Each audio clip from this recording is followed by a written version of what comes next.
Hi there, and welcome back to another episode of the Idea to Income Photography podcast. I am your host, Michelle Kuzmik, and I work with women just like you to navigate the journey of motherhood and entrepreneurship and who want to turn their camera into a profitable business that allows you to live life on your own terms. This week is a little bit different than ones in the past because it's not just for photographers that want to start and scale a business.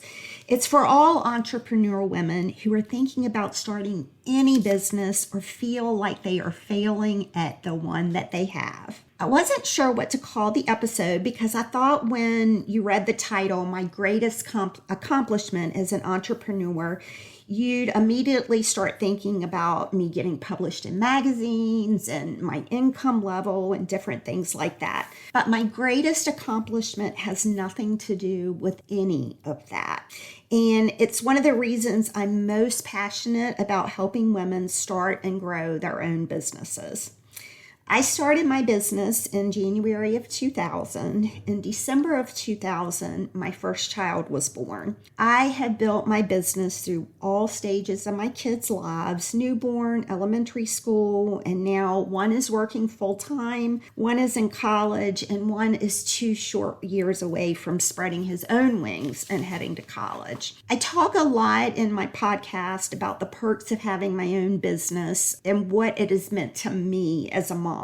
I talk about the fun stuff like being able to have lunch with the kids at school and going on all the class trips and so on. I am truly at a place in my life I have no regrets about being there for my kids when they were growing up. I will never look back and say, I wish I would have. Last week, Connor, which is my middle, he's 19, my college student, was talking to a friend of mine and said something that got me thinking. So for all the blessings and things that I have been able to do as an entrepreneurial mom, it is of no comparison to the benefits it's had on my children's lives. But before we get started, if you're one of the busy mamas, entrepreneurs out there who do want to start a photography business and you're feeling overwhelmed about all the behind the scenes stuff, you can go to michellekuzmik.com/GoPro. It's going to be in the show notes, and it's a free checklist to help you get up and running.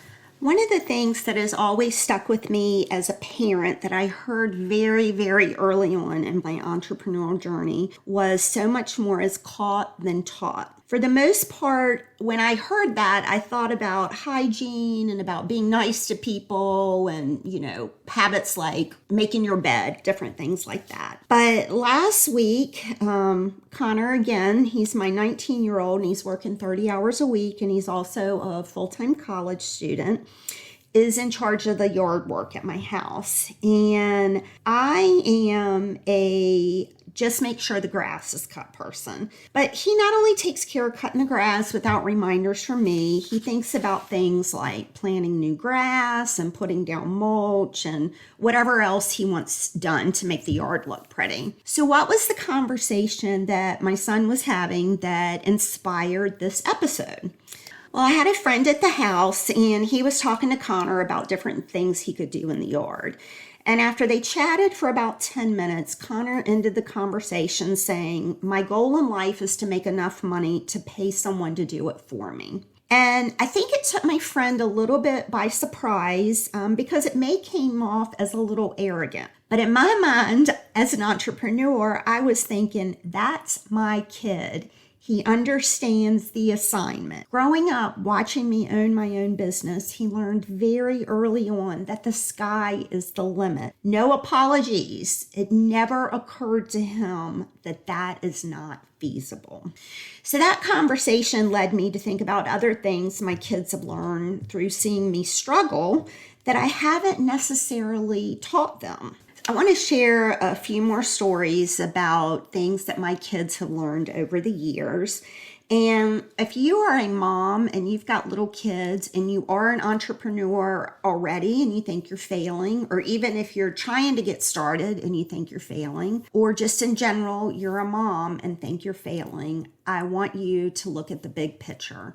because the big picture is about the long game as a parent.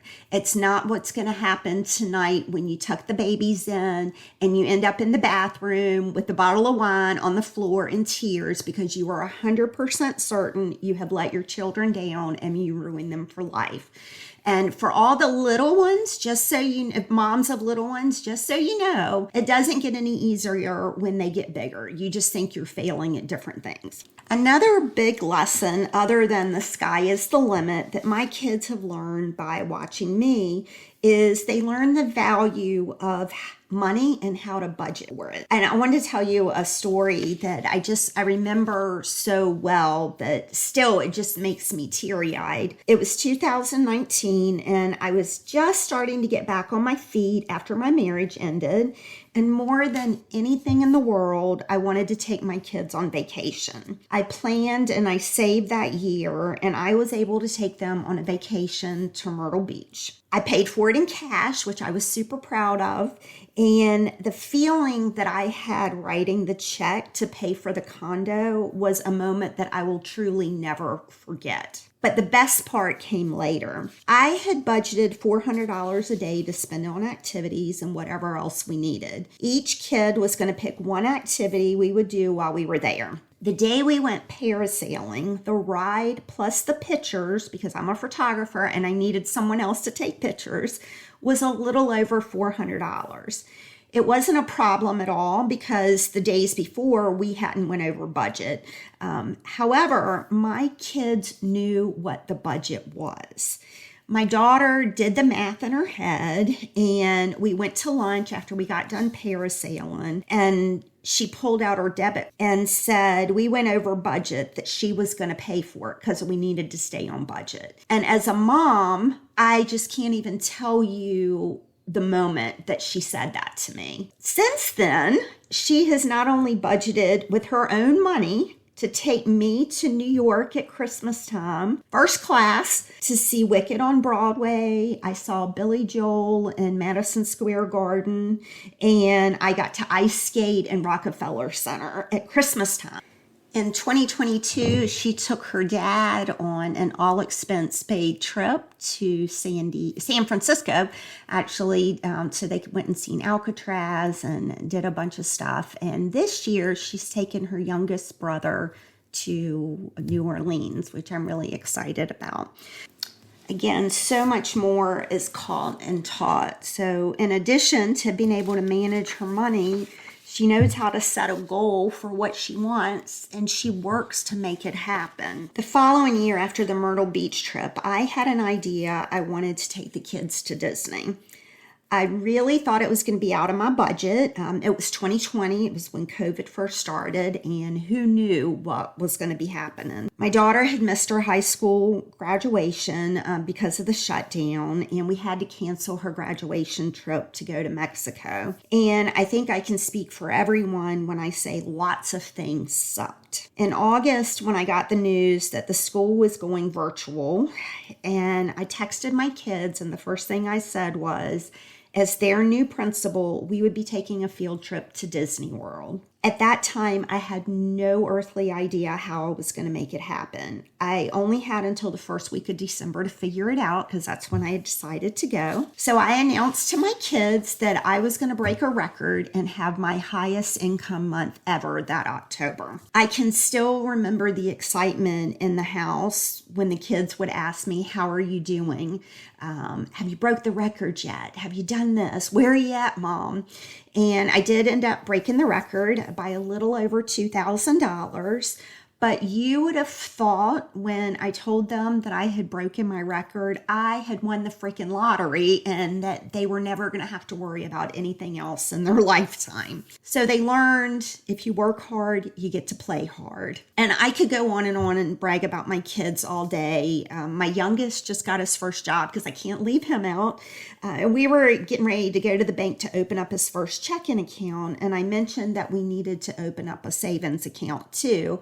And before I could ever finish, he said, I know, Mom, and I need to put 10% of my paycheck in it for emergencies. From the way my kids have learned to manage their money, to their time, to goal setting, to problem solving, I could not be more proud as a mom. And that is truly my greatest accomplishment. They've also seen me fail. And although it sucked, they've watched me get back up and keep going. And that's also important for the kids to see.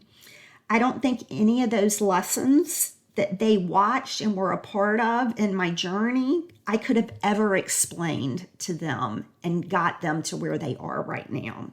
At the end of each podcast, I like to give action items, your steps to take and things to think about.